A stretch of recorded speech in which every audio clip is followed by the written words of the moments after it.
Halo teman-teman semuanya, selamat datang di Bagus GIS.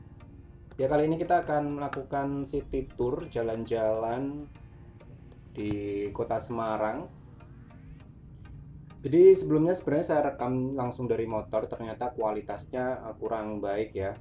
Nah, jadi kita tag ulang khusus recordnya, kita tambahkan di video. Jadi rencananya kita akan jalan-jalan ke tiga tempat, itu spot-spot penting di Semarang. Yang pertama adalah Simpang 5, terus nanti kita dari Simpang 5 ke Tugu Muda, dari Tugu Muda kita ke Kota Lama. Nah, ini posisinya saya startnya di gerbang keluar Undip, ini jalur utama Solo Semarang teman-teman, atau kita kenal sebagai Semarang Atas. Kalau saya sebagai pendatang sih saya nyebutnya Semarang Atas, ada Semarang Bawah, seperti itu teman-teman. Nah, nanti kalau di ini ya, Simpang 5, setelah Simpang 5 ke Tugu Muda, kita akan melewati pusat oleh-oleh, jajanan oleh-oleh khas Semarang, nanti kita lihatkan. Dan di Tugu Muda ada juga namanya Lawang Sewu, objek wisata Lawang Sewu, itu museum kereta api. Dan selanjutnya di Kota Lama, menuju Kota Lama dari Tugu Muda ke Kota Lama itu ada stasiun Poncol dan stasiun Tawang. Teman-teman, kita akan menuju ke sana itu. Nah, ini perjalanan udah mau turunan Gombel. Ini ada dua cabang, yaitu dua arah. Kalau dulu tuh kanan kiri yang kiri itu satu arah, yang kanan dua arah. Sekarang udah diperbarui jalurnya. Nah, ini yang kiri ini satu arah, yang kanan satu arah juga untuk turun dan naik, teman-teman.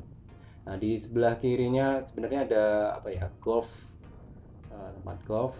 Nanti sebentar lagi ada gerbang pintunya. Setelah tembus dari Gombel ya ke Jatingaleh, nanti di ada flyover baru. Kalau kita ngelewatin yang kirinya flyover itu bisa tembus ke Stadion Jatidiri Semarang, seperti itu. Terus kalau kita cerita-cerita sedikit terkait kota Semarang, yaitu pertama Simpang 5. Jadi Simpang 5 itu kalau nggak salah juga diprakarsai oleh Presiden pertama Pak Karno. Itu awalnya tempat rawa-rawa seperti itu, terus dibangun Simpang 5. Terus untuk Tugu Muda sendiri itu sebenarnya dia tugu kayak tugu lilin seperti itu, dan itu untuk menandai bahwa pernah terjadi pertempuran sengit di Semarang, seperti itu sih, antara kolonial pejuang, jadi untuk mengingat perjuangan-perjuangan para pahlawan seperti itu. Terus kalau di ini kota lama sendiri itu bangunannya bangunan Belanda. Jadi dulu itu sepertinya buat ini ya, pusat perdagangannya. Jadi di situ ada benteng-bentengnya, terus ada eh, bangunan gerejanya. Itu bangunannya masih khas-khas dari Belanda, dan sekarang ada pemugaran di sana, ada perbaikan-perbaikan seperti itu. Terus kalau kita balik lagi ke cerita terkait Lawang Sewu. Lawang Sewu itu di Simpang 5. Itu sebenarnya awalnya dibangun oleh Belanda untuk stasiun kereta, tapi setelah masanya Belanda yaitu Jepang, nah itu jadi tempat kayak penjara. Jadi setelah kemerdekaan itu objek wisata kan, teman-teman. Itu objek wisata mistis di Semarang sih, tapi setelah dilakukan pemugaran, perbaikan, sekarang sudah bagus sekali. Itu bisa buat spot-spot foto, buat kalau sore-sore bisa main ke Lawang Sewu. Itu nanti bayar tiket 10 atau 20 ribu kalau nggak salah. Ada tour guide-nya juga. Itu sekarang jadi museum perkereta apian, jadi nanti diceritakan sejarah-sejarah kereta api di Indonesia, khususnya juga di Semarang. Dan ada juga lokomotif lama, ada keretanya juga di situ. Nah, ini kita udah ngelewatin yang flyover, teman-teman. Flyover baru. Ya, tadi kalau sebelumnya tuh ada gang kiri itu tembusnya ke stadion.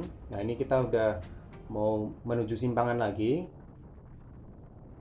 Nah, yang nanti kita akan pilih simpangan yang bagian kiri itu menuju yang simpang 5, tapi sebenarnya juga lurus juga bisa, tapi biasanya kita pilih bagian kiri, lebih menurut saya lebih dekat dan jumlah lampunya lebih sedikit seperti itu sih, lampu lalu lintas ya, jadi bisa lebih cepat. Kalau yang kanan tembusnya namanya ada Java Mall, habis itu sebelum perempatan Jalan Mataram ya kalau nggak salah, nanti belok kiri, nanti juga tembusnya di simpang 5. Nah, ini kita udah belok di kiri. Terus di depan itu ada namanya Akpol, teman-teman. Di Akpol tuh biasanya yaitu namanya Akpol Akademi Polisi. Jadi pendidikan kepolisian itu di Semarang juga ada. Terus ada sebelahnya ada eh, KFC legendarisnya di Semarang mungkin ya, kalau teman-teman Undip zaman dulu kalau mau makan di KFC harus turun dulu yang Undip atas di Tembalang, karena zaman dulu belum ada, kita biasanya turun dulu di sinilah. Ini bagian kirinya sebenarnya.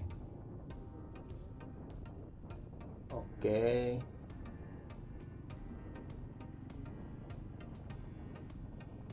Nah, ini hampir sampai, sorry tadi belum. Nah, ini setelah lampu ini ya, apa namanya, lalu lintas merah kuning hijau, nanti di kirinya ada Akpol, terus kanannya ada pom bensin. Dulu tuh saya kira pom bensin di Semarang tuh sedikit, ternyata ada beberapa spot yang memang tidak saya ketahui sih sebenarnya. Nah, ini teman-teman yang pom bensinnya di kanan jalan. Terus Akpolnya, gerbangnya di kiri, sepertinya juga ada pemugaran. Nah, ini teman-teman. Oh, udah jadi. Akademi Kepolisian. Nah, ini sebelahnya ada KFC.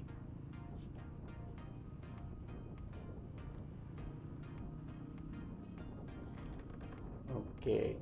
Ini saya ngambilnya hari Senin sekitar setengah 10 lebih dikit lah. Saya kira kan udah mulai sepi karena yang ke kantor udah sampai kantor, ternyata juga masih ramai di jam segini.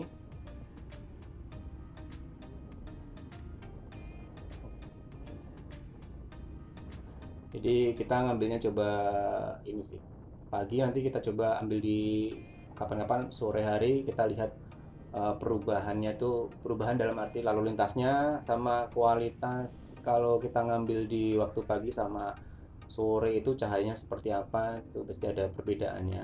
Nah, ini kalau simpangan sini teman-teman perlu hati-hati karena banyak yang ini ya, nyebrang ini,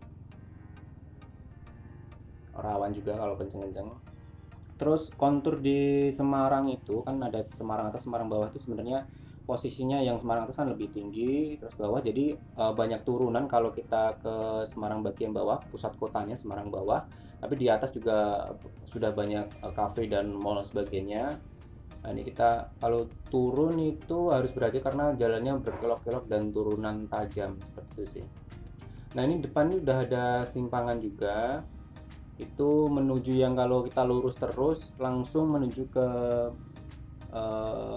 Tugu Muda. Kalau kita belok kanan nanti ke Simpang 5. Dan ini ada perubahan ini sih juga. Perubahan portal ya istilahnya ya. Perubahan jalur dari zaman dulu tuh, zaman dulu. Kayaknya sekitar beberapa tahun yang lalu itu yang dari depan itu teman-teman kalau mau lurus ke arah kita ini, nah itu harus muterin taman yang ada di sebelah kanan ini. Nah, tapi sekarang udah bisa langsung lurus. Nah, kita muterin taman dulu, kanan menuju Simpang 5, kalau kiri ke Tugu Muda. Oke, ini ada beberapa simpangan juga. Nanti setelah kita lurus habis taman ini kita belok yang kiri, kan muter lagi. Jadi kalau teman-teman misalkan dari Jakarta ya, kadang tuh kalau yang pulang kampung, banyak simpangan di Semarang, perlu diperhatikan biar tidak muter-muter di dalam kotanya seperti itu sih. Nah, ini yang bagian kiri teman-teman itu adalah studio foto. Jadi beberapa kali saya sering di situ untuk foto. Ini info ini aja, ringan aja. Nah, hanya turunan seperti ini, terus depan juga ada kelokan juga. Jadi harus berhati-hati. Terus mungkin kondisi cuaca di Semarang ya teman-teman. karena memang Semarang itu kota pesisir dan industrinya banyak, relatif suhunya panas teman-teman. Tapi kalau musim hujan seperti ini memang sering sekali hujan karena Indonesia ya negara ini ya penghujan juga, dan anginnya cukup gede kalau udah musim-musim seperti itu. Tapi tetap aja kalau siang-siang hari sudah jam 9 9 10 lah sudah mulai terik sih sekali. Tapi kalau di daerah Tembalang tuh saya kira, atau di daerah Semarang atas tuh relatif lebih dingin karena kan semakin naik kan suhunya juga semakin berkurang seperti itu, teman-teman. Nah, dan di Semarang ini ada juga bandara internasional kalau nggak salah. Bandara Semarang nanti kalau ada kesempatan kita coba buat uh, view street atau street view, kita jalan-jalan ke ini Bandara Baru Semarang sebenarnya. Nah ini udah belokan terakhir di apa namanya, kalau mau menuju ke Simpang 5. Nah, di depan ada ini ya, lampu lalu lintas, dan setelah lampu lalu lintas tuh di kirinya ada Polda kalau nggak salah. Nah, dan di Semarang sendiri sebenarnya Undip itu ada dua tempat, ada Undip Peleburan sama Undip di Tembalang. Itu kebanyakan sekarang udah pindah di daerah Tembalang. Nah, nanti kita ngelewatin juga yang di bagian setelah ini ya, setelah lampu lalu lintas nanti lurus dikit ada kayak bundaran, itu di bagian kanannya itu Undip bawah atau Undip Peleburan. Sekarang kayaknya digunakan untuk S2, beberapa S2 masih ada di bawah pasca sarjana, terus ada perpus pasca sarjana, dan biasanya saya ke bawah itu untuk tes ini TOEFL, itu biasanya di situ juga. Nah itu yang bagian kiri teman-teman Polda ya.